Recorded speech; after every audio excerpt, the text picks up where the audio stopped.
Expelliarmus, good old JK.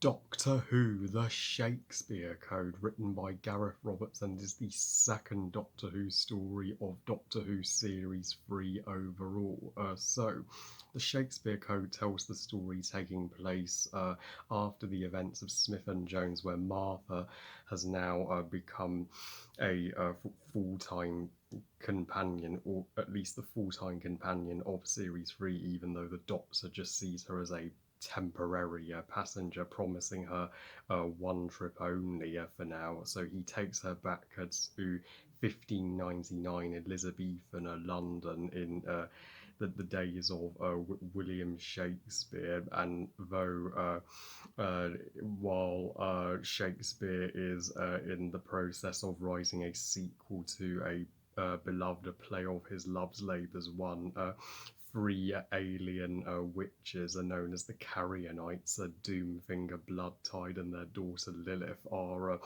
plotting to use Love's Labour's Won to bring their Carrionites descendants to Earth to end the human race and create their own dawn on Earth. My Smith and Jones review was, what was it, 4 years ago now? So yes, it is about the time I got off my arse and got my thoughts out on the remaining David Tennant stories. And as for the Shakespeare Code, this is one right off of the bat as a 11-year-old kid that's struck a chord with me. I know not everybody regards the Shakespeare Code as one of the highlights of Series 3, but I certainly do. The Shakespeare Code, I say, is a spectacular Doctor Who story, and in my top 5, no question. What this story gets just right about the lore of Doctor Who is that it doesn't overly fairy taleise the lore of the show, unlike the Stephen Moffat era, cough cough. But this story still keeps things sci-fi, even with the inclusion of witches and witchcraft. It still explains that the Carrionites are just aliens, and their true form is a huge red skeletal raven. The Carrionites have just used a special science to transform themselves into a human form, and the spells that they cast are not actual spells by magic. They're just a special science that they use to mimic witchcraft and to blend in with human society back in Shakespeare's time.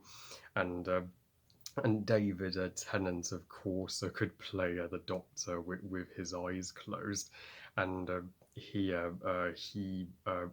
gets some of his funniest lines, especially when he's referencing Harry Potter. You know me, I cannot imagine a world without Harry Potter. I adore it that much. And fun fact, this story aired on TV the exact same year the Deathly Hallows book was published in 2007. So when the Doctor goes, "Have you read book 7?" I cried. That was a awesome way to get Harry Potter fans hyped up for the final installments. And when he's like in the finale, good old JK, the Harry Potter references in this story were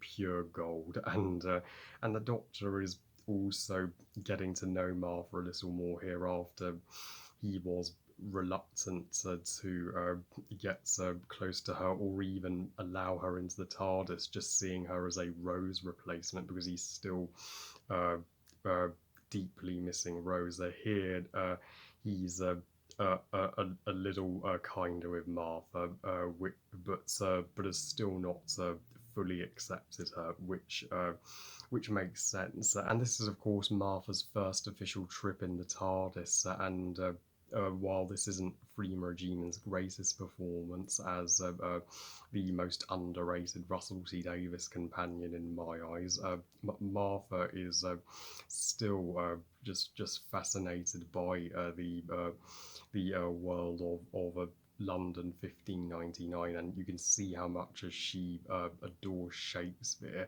and Shakespeare even has the Hotzer for her, which is kind of sweet. And Shakespeare in this story, he is absolutely superb, and he's a more real, grounded, down to earth depiction of Shakespeare. You know, not all the fantasy that people theorized about him. You know, even even though he was the biggest celebrity of his time, he doesn't want to be bothered so much, and he doesn't want to rush out his scripts. He wants to take time with his plays, which goes to show the true genius of him.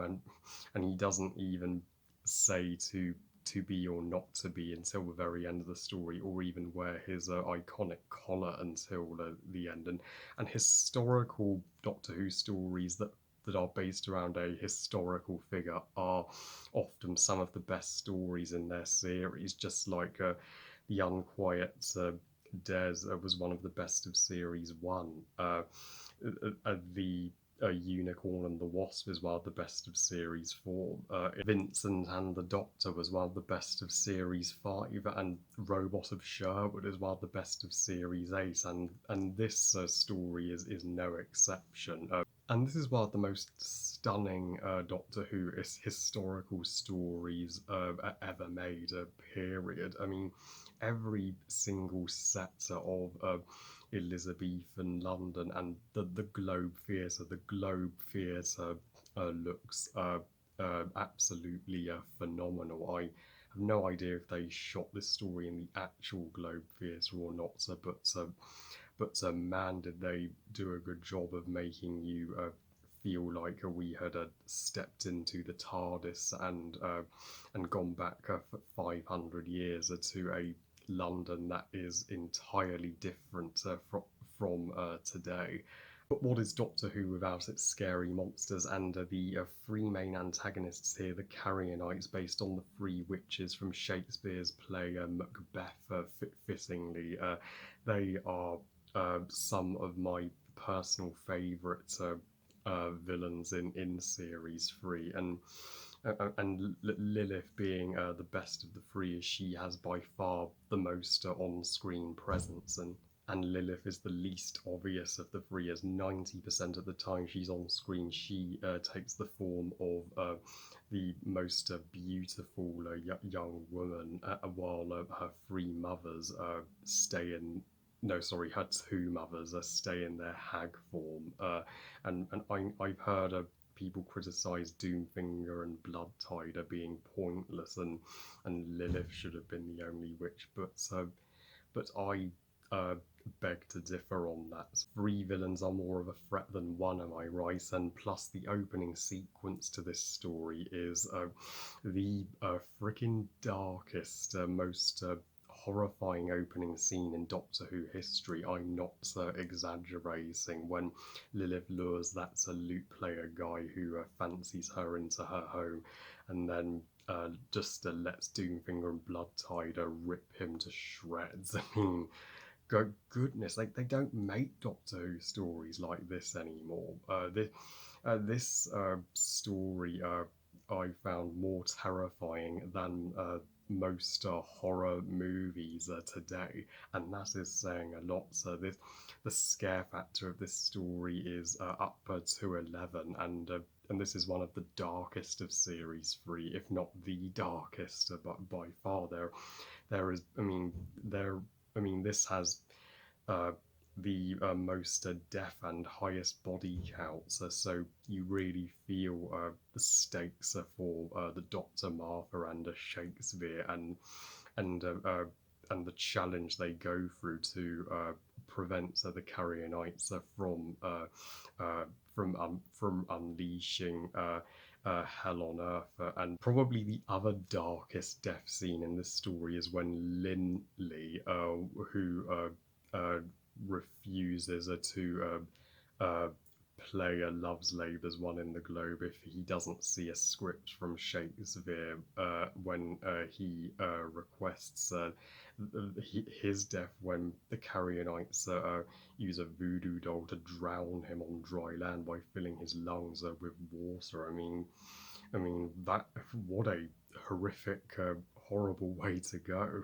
And the Doctor and Martha sleeping in the same bed has often been criticised as a way to force romantic chemistry between the Doctor and Martha, but I don't think uh, that was the point at all. It's not supposed to be a romantic setup. It's just to up the friendship chemistry between the Doctor and Martha, which we'll see come to true fruition in the series three finale, and the final moment in this story when Queen Elizabeth spots the Doctor, and she's like, "Doctor, my sworn enemy," and she shoots an arrow into the Tardis as the Doctor and Martha make their escape. That is simply classic, and we find out why Queen Elizabeth some does have a bone to pick with the Doctor in the 50th anniversary. So overall, the Shakespeare Code is it is worthy of a Shakespeare play. It's is That's superb. I give the Shakespeare Code 5 stars out of 5. Best Doctor Who story ever. I still think this story deserves a better rep than it gets. Stay tuned for my review of Gridlock to find out whether that story can be just as awesome as this one. Well, I love you guys. Thank you for watching. I hope you guys enjoyed this review. And what are your thoughts on the Shakespeare Code, and where does it rank in your series 3 ranking? Please comment and let me know.